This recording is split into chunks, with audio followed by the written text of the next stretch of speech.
And profits from the amortized bond will be used for budgetary support. Now let's move on now. Tanzanian low-cost carrier Fastjet has been granted an air service license, marking the first step towards having the carrier operate locally. Fastjet's bid to make a comeback into the Kenyan market after it exited through selling its stake in Flight 540 has encountered roadblocks after it, particularly national carrier Airways, that is Kenya Airways, was opposed to the move.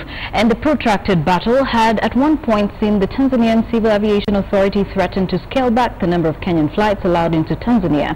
The granting of the air service license allows the low-cost carrier to now apply for an air operator certificate that will allow it to operate local flights. Fastjet currently operates in Tanzania, South Africa and Zambia. Low-cost carriers have been gaining business on the African continent with ticket prices that give major carriers a run for their money. Fastjet has identified 5 countries as key markets for the initial expansion of its business plan over the next 3 years and has already started operations in some of the states.